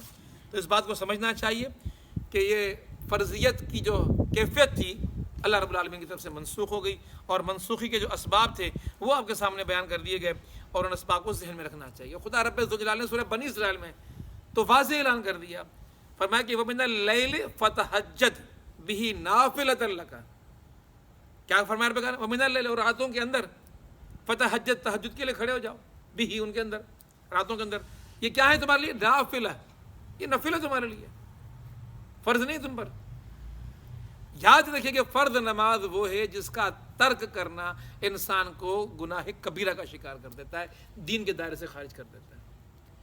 اس لیے کمزور سے کمزور جب درجے پر انسان آ جائے ایمانی معاملات کے اندر، کمزور سے کمزور درجے پر آ جائے، تب بھی یہ طے کر لے کہ نماز مجھے نہیں چھوڑنی۔ اولین کوشش تو جماعت کے ساتھ، تکبیر اولیٰ کے ساتھ، اور آخری میں آخری حیثیت انسان کے اندر یہ ہو کہ بالکل ہی نہیں پڑھ پا رہا۔ تو ایسے بھی اہل ایمان نظر آتے ہیں دنیا کے اندر جو کہتے ہیں کہ جناب سارا دن تو نہیں پڑھ پائے، لیکن رات کو سونے سے پہلے کم از کم اللہ کا یہ فرض قرض اتار کے پھر سو جاؤں گا۔ اور پھر اس کے اندر یہ بات بھی کہ وہ جو نافلہ تھے، اور نافلہ کے لیے لوگوں نے کہا، بڑی ترغیبیں دے دے کر کہا کہ کتنی رکعتیں رات کی؟ عشاء کی 17 رکعتیں۔ 17 میں کہاں سے پڑھ پاؤں گا؟ میں تو سارا دن کام کر کے تھکا ماندہ ہوں، میں مجھ سے تو نہیں پڑھا جائے گا۔ اب بندے نے نماز ہی نہیں پڑھی رات کی۔ تو یہ جو عبادات کا معاملہ ہے یہ ویری کرتا ہے، خدا کہتا ہے انسان سے اس کے اندر فرق آتا ہے۔ ایک فرد وہ ہے کہ جو دن بھر مزدوری کرنے والا آدمی ہے، وہ 17 رکعتیں کیسے پڑھے گا؟ وہ تہجد کے اندر کیسے کھڑا ہو جائے گا؟ وہ نہیں کھڑا ہو پائے گا۔ اس کو تو فرض پڑھ لینا چاہیے بس زیادہ زیادہ، اور پھر جتنی ہو سکے سنت موقدہ اور دیگر چیزیں پڑھ سکتا ہے پڑھتا چلا جائے۔ فرض ترک نہ کرے، فرض ترک نہ کرے۔ کوئی اور چیز ترک ہو گئی تو اس پہ گناہ نہیں ہے، فرض ترک کرنے پر گناہ ہے، فرض ترک کرنے پر گناہ ہے۔ فرض کو ترک نہیں کرنا چاہیے، لیکن دیگر چیزیں جتنی پڑھے گا اتنا ہی اجر حاصل ہوگا، اتنا ہی رب کا قرب حاصل ہو جائے گا۔ تو اس چیز کو ذہن میں رکھنا چاہیے۔ اور پھر وہی بات میں دوبارہ ریپیٹ کروں گا، قرآن پاک میں ایک اور جگہ پایا، وَإِن تَعُدُّوا نِعْمَتِ اللَّهِ لَا تُحْصُوهَا، حساب نہیں کر پاؤ گے، تم گن نہیں پاؤ گے۔ یہ لفظ یہاں پر استعمال ہوا، اس لیے اس کی وضاحت میں نے دوبارہ بھی آپ کے سامنے کرنی چاہیے کہ رب کائنات نے جو یہاں پر اہل ایمان کے سامنے بات رکھی ہے، عالم ان تحصوا فتاب علیکم فقرؤوا ما تیسر من القرآن، جتنا قرآن تم پڑھ سکو پڑھ لو، اللہ رب العالمین کی طرف سے اس قرآن کے پڑھنے پر تمہیں رب کائنات کی طرف سے اجر ملے گا۔ تو یہ پنجگانہ نمازیں ہیں، ان پنجگانہ نمازوں کے اوپر اپنے آپ کو تیار کرنا ہے، اس کے لیے اپنے آپ کو بالکل کوشش کرنی ہے۔ اب تفسیر مظہری کے اندر آتا ہے، اللہ رب العالمین نے جز کا کوئی لفظ بولا ہوتا ہے تو وہ کل کے لیے آ رہا ہوتا ہے۔ جیسے نماز کی بات رب کائنات نے کرنی ہے تو کہیں کہا کہ قیام کرو یعنی کہ نماز پڑھو، فقرؤوا ما تیسر قرأت کرو یعنی کہ نمازیں پڑھو، اس کے اندر قرأت کرو۔ تو جز کا ذکر کل کے لیے ہوتا ہے، یوں ظاہر ہوا کہ نمازیں پڑھنی ہیں۔ تو رب کائنات کی 2 رعایتیں یہاں ذہن میں رہیں کہ پہلی رعایت یہ ہے کہ طویل کے بجائے جتنا آپ آسانی سے نماز پڑھ سکتے ہیں پڑھیں۔ اب یہ رعایت ہو گئی، پہلے رعایت نہیں تھی، کم از کم رات کے 4 میں سے یا 3 میں سے ایک حصہ، یا زیادہ سے زیادہ 3 حصوں میں سے 2 حصے یہ پڑھ سکتے ہو۔ اب رعایت آگے کی نہیں، جتنا پڑھ سکتے ہو پڑھو۔ تفہیم القرآن کے اندر مولانا مدودی رحمۃ اللہ علیہ نے دوسری بات فرمائی کہ اب یہ قیام اللیل تم پر فرض نہیں ہے، اب یہ قیام اللیل سنت ہے یا مستحب ہے۔ اللہ کے رسول صلی اللہ علیہ وسلم نے تو مسلسل کیا، اس کو پڑھو گے تو سنت رسول صلی اللہ علیہ وسلم کی ادا کی کر رہے ہو، اور اگر اس کو پڑھو گے تو ایک مستحب کو ادا کر رہے ہو، تو تمہیں اس کا اجر ملتا رہے گا، تمہیں اس کے اوپر ثواب ملتا رہے گا۔ اللہ تبارک و تعالیٰ نے آگے فرمایا عالم ان سیکون منکم مرضی، اب وہ ساری وضاحتیں رب کائنات کر رہا ہے کہ جن کی وجہ سے یہ رعایت رب کائنات نے دی ہے۔ عالم، رب جانتا ہے کہ ان سیکون منکم مرضی، کہ تم میں سے کچھ مریض ہوتے ہیں، تم میں سے کچھ مریض ہوتے ہیں، نہیں پڑھ پاتے بیچارے، وہ ان کے اندر اتنی ہمت سخت نہیں کہ وہ پڑھ سکیں، تو رب کائنات یہ رعایت دے رہا ہے کہ مریض بھی تمہارے اندر ہیں۔ وآخرون یضربون فی الارض، اور دوسرے وہ لوگ ہیں جو زمین میں نکل جاتے ہیں، اللہ کے رزق کی تلاش کے اندر نکل جاتے ہیں، اللہ رب العالمین کے فضل کو تلاش کرنے کے لیے نکل جاتے ہیں۔ وآخرون یضربون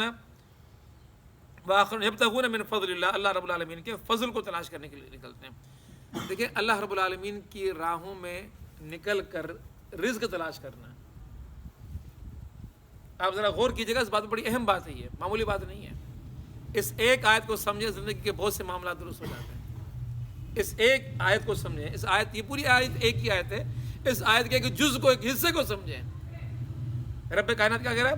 وآخرون یضربون فی الارض یبتغون من فضل اللہ، جو زمین پر نکلتے ہیں۔ انسان کیوں زمین پر نکلتا ہے؟ رزق کی تلاش میں نکلتا ہے، جو اللہ رب العالمین کے لیے رزق کی تلاش میں نکلتا ہے۔ یہ رزق کی تلاش میں نکلنے والوں کو میں جانتا ہوں، حلال رزق کے لیے نکلتے ہیں یہ لوگ، من فضل اللہ، وہ اللہ کے فضل کی تلاش کے اندر نکلتے ہیں۔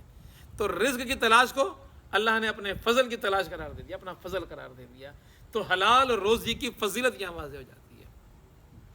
کتنی بڑی فضیلت ہے روزی کی، حلال روزی کی۔ آج کا جو اہل ایمان ہے اس آیت کے اس حصے کو بھول چکا ہے۔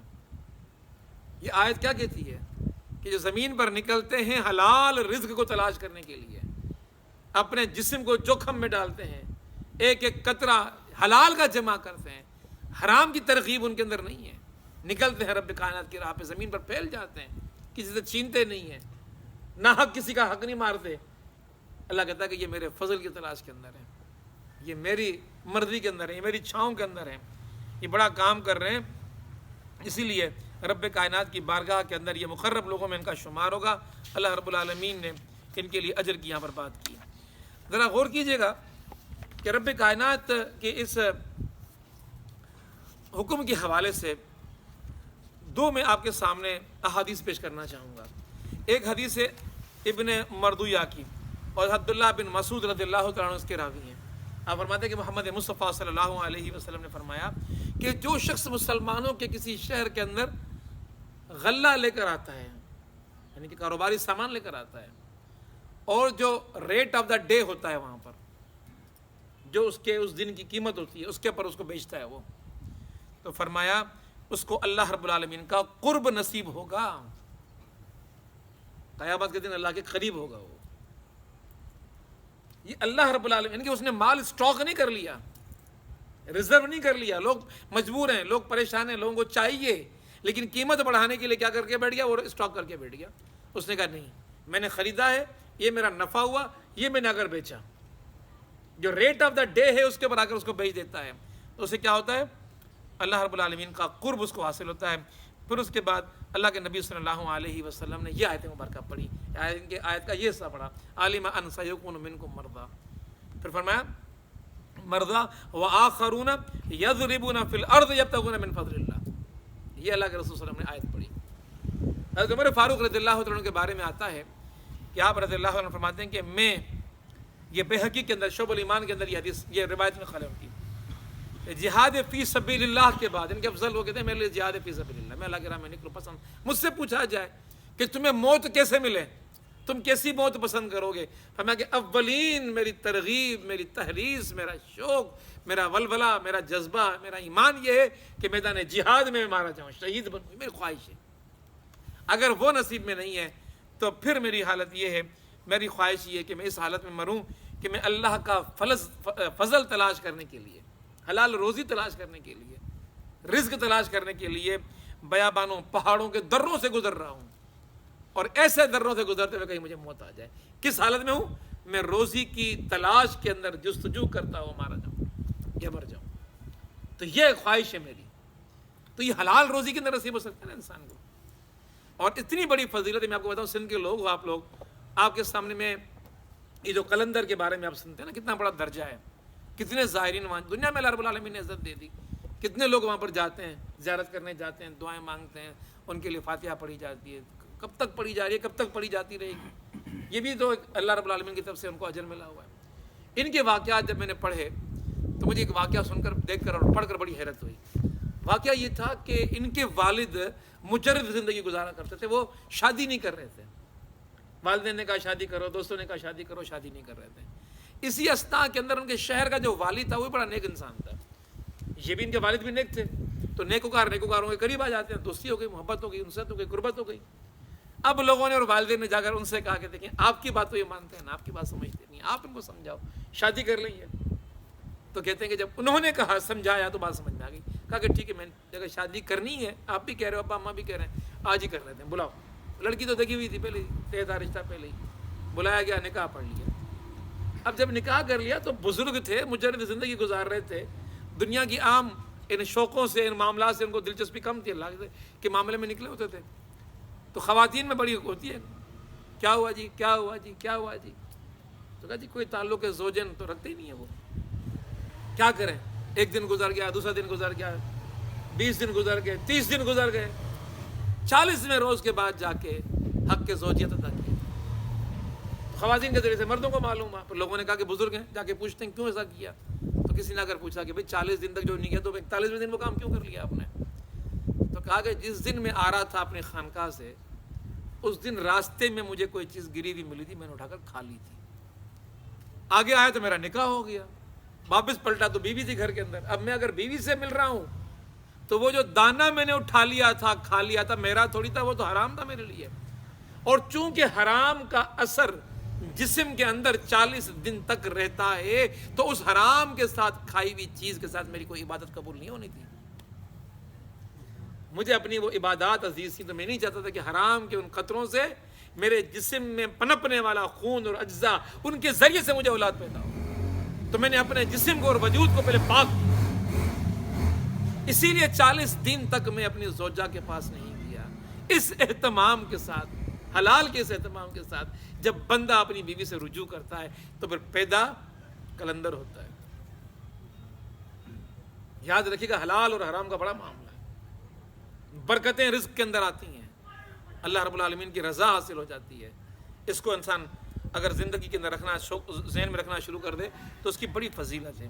پھر رب کائنات فرماتا ہے کہ وہ آخرون، اور دوسرے، آخرہ لفظ کی معنی دوسرا ہوتا ہے عربی زبان میں، ہم سندھی میں اردو میں کہتے ہیں آخری معنی لاسٹ من، اور عربی زبان میں آخرہ معنی سیکنڈ۔ وہ آخرون، اور دوسرے، یقاتلون فی سبیل اللہ، اللہ کی راہ کے اندر قتال کرتے ہیں، نکلتے ہیں، اور قتال کرنا آسان کام تو نہیں ہے۔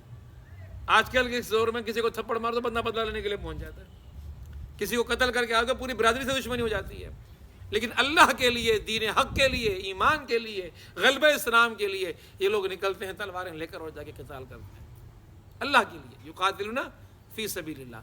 تو یہ جو یقاتلون فی سبیل اللہ ہیں، یہ جو رزق کی تلاش میں نکلنے والے لوگ ہیں، اور یہ جو مریض ہیں، یہ جو لوگ ہیں، یہ لوگ بھی تو اس دنیا کے اندر دین کام کے لیے اٹھے ہوئے ہیں۔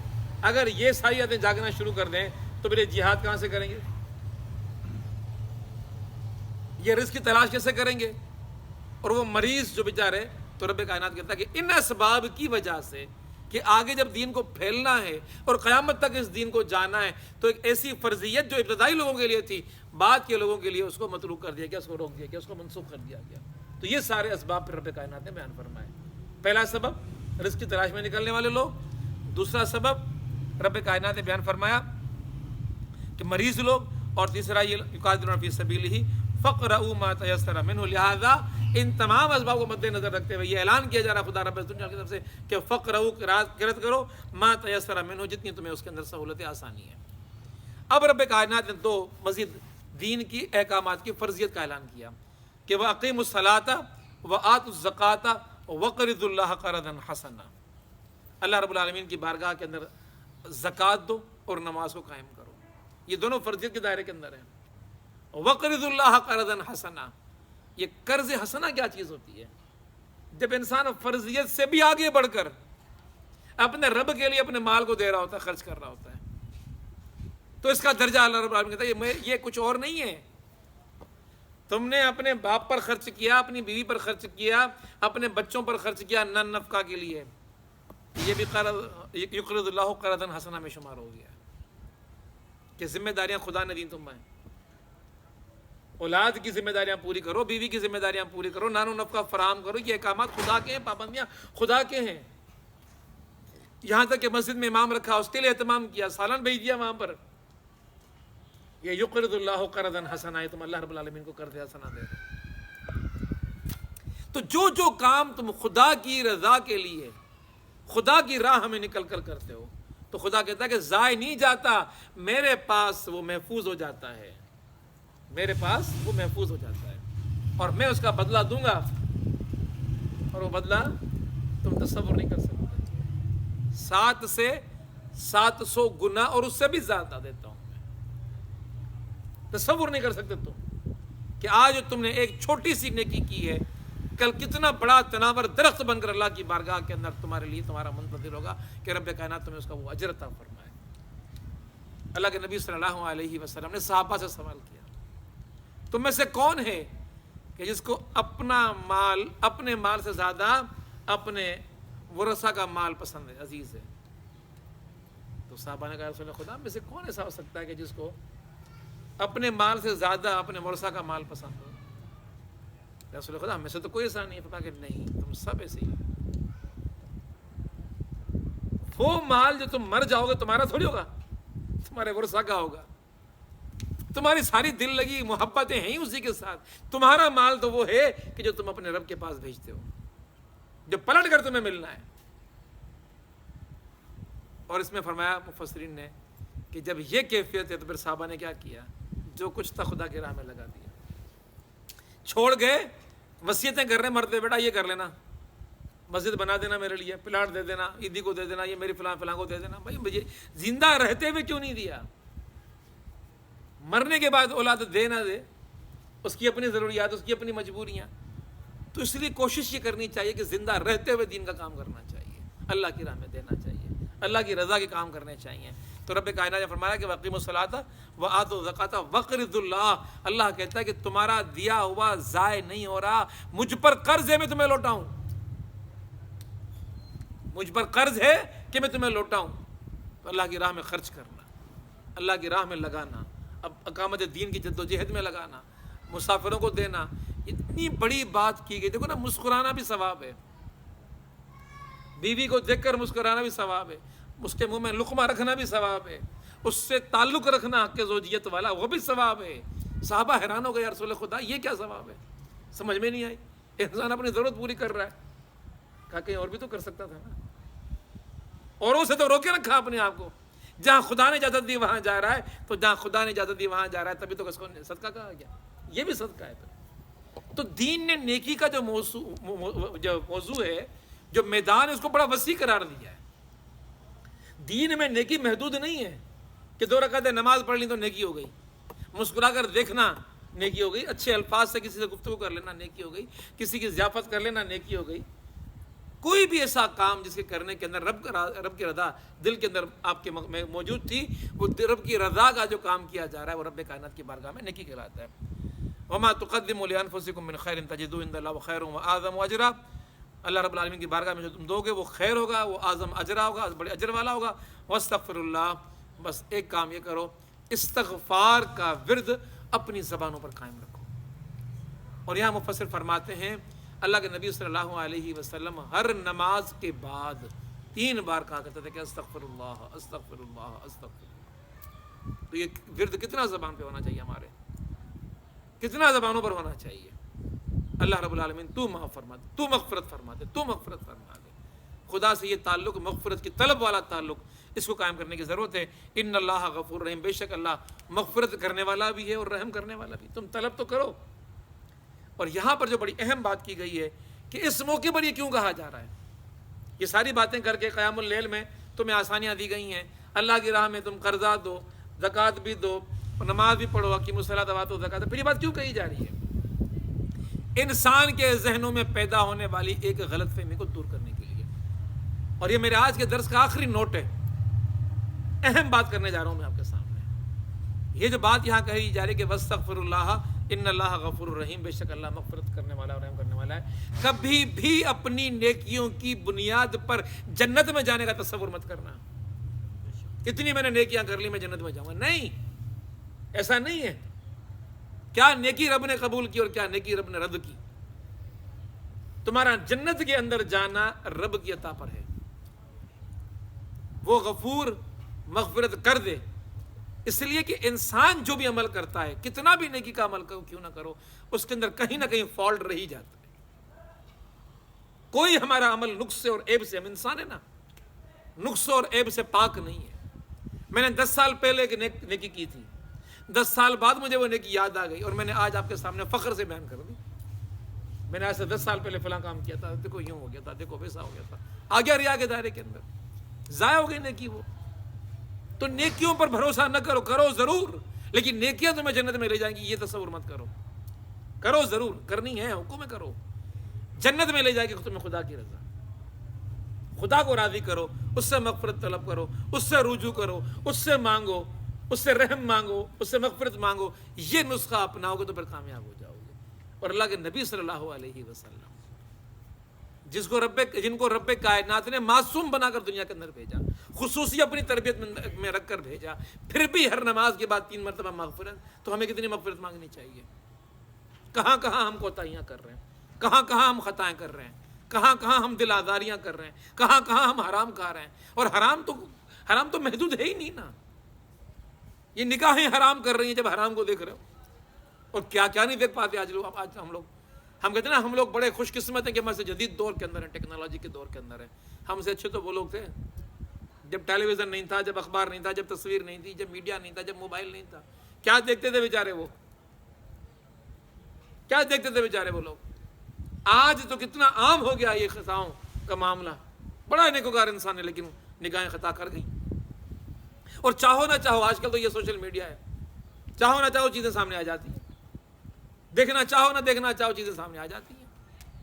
تو اپنے کو کیسے بچا پاؤ گے؟ تو نیکیوں پر اتراؤ مت. نیکیاں گن کر یہ نہ سوچو کہ میں جنت میں چلا گیا، میں نے اتنی نیکیاں کر لی ہیں. یہ دنیا کی ارننگ والا معاملہ نہیں ہے کہ اتنا میرا بینک اکاؤنٹ ہے میں تو بڑا خوش قسمت ہوں. ہو سکتا ہے کہ اتنے بڑے اکاؤنٹ کا وزن رب کائنات کے پاس ان 4 کلو کھجوروں سے کم ہو. اللہ کے ہاں وہ نیت کے حساب سے جاتی ہیں چیزیں. اسی لیے اعمال تو کرو لیکن اعمال پر اتراؤ نہیں، ناز مت کرو ان اعمال کے پر. خدا سے مغفرت طلب کرتے رہو. اللہ رب العالمین سے دعا کرتے ہیں کہ سورہ مزمل کی تفسیر مکمل ہوئی ہے، اس کے اندر جو پیغام ہم نے سمجھا ہے اس پیغام کو سمجھنے کی ہم سب کو توفیق عطا فرمائے. یہ سورہ مبارکہ پہلے آپ کے سامنے 4 دروس کی صورت میں یوٹیوب پہ رکھی ہوئی ہے. پہلے 1 سے 4 آیتیں ہیں، پھر 5 سے لے کر 10 آیتیں، اور اس کے بعد 11 سے لے کر 19 آیتیں. 3 پہلے ہو چکی ہیں اور چوتھا درس آج بھی ہے. ابھی آج والا درس بھی یوٹیوب پہ رکھ دیا جائے گا. یوٹیوب کا چینل ہے نواب زین لغاری کے نام سے، آپ اس کو جا کے کلک کر کے کھولیں گے تو آپ کو مل جائے گا. اب میں نے کام اور سوچا ہے کہ وہ 4 مرتبہ چیزیں تلاش کرنی پڑتی ہیں. ایک جامع یہ چاروں کو ملا کر ایک ہی جو نا وہ ویڈیو میں اس میں رکھ دوں گا. یہ کچھ طویل ہوگی لیکن اس کو سلسلے کے ساتھ بندہ سن سکتا ہے تو مکمل درس وہاں پڑھا جائے گا، پہلی آیت سے لے کر آخری آیت تک. تو اس کو بھی آپ لوگ سن سکتے ہیں، دوستوں کو سنا سکتے ہیں. ہمارے لیے اس میں یہ ہوتا ہے کہ ایک اجر کا باعث بن جاتا ہے. کل ہم نہیں ہوں گے تب بھی صدقہ جاریہ ہوگا، آپ سن رہے ہوں گے، لوگوں کو سنا رہے ہوں گے. ہمارے جانے کے بعد بھی ہماری نجات کا یہ ذریعہ بن سکتا ہے. ہمیں بس یہی اللہ رب العالمین سے ہمیں طلب ہے، دعا ہے کہ اللہ رب العالمین اس عمل کو ہمارے لیے توشہ آخرت بنا دے. اقول قولی ھذا استغفر اللہ لی ولکم ولسائر المسلمین فاستغفروہ انہ هو الغفور الرحیم. سبحان اللہ والحمد للہ ولا الہ الا اللہ واللہ اکبر ولا حول ولا قوۃ الا باللہ العلی العظیم. ربنا ظلمنا انفسنا وان لم تغفر لنا وترحمنا لنکونن من الخاسرین. یا رب ذوالجلال، ہم نے ارادہ کیا ہے کہ ہم انشاءاللہ 26 درس یہاں کریں گے اور ان 26 درس میں قرآن پاک کے اس پیغام کو لوگوں تک پہنچانے کی کوشش کریں گے. یا رب ذوالجلال، ہم جو مسلسل یہاں آنے والے ساتھی ہیں ہم سب کو اس قرآن پاک کے دروس کا کارکن بنا دے، ورکر بنا دے، اور ہمیں یہ دعوت لوگوں تک پہنچانے کی توفیق عطا فرما دے. یا رب ذوالجلال، زیادہ سے زیادہ لوگوں کو قرآن کی اس محفل میں شریک کرانے کی ہم سب کو توفیق عطا فرما دے. یا رب ذوالجلال، جو کچھ قرآن پاک ہم لوگوں نے یہاں پڑھا ہے اس قرآن پاک کو سمجھنے کی، اس پر عمل کرنے کی ہم سب کو توفیق عطا فرما دے. یا رب ذوالجلال، ہمارے سینوں کو اس قرآن کے نور سے منور فرما دے. یا رب ذوالجلال، ہم سب کو دین پر چلنے والا بنا دے اور دین پر عمل کرنے والا بنا دے. صلی اللہ تعالیٰ علی خیر خلقہ محمد و آلہ و صحبہ اجمعین. آمین یا رب.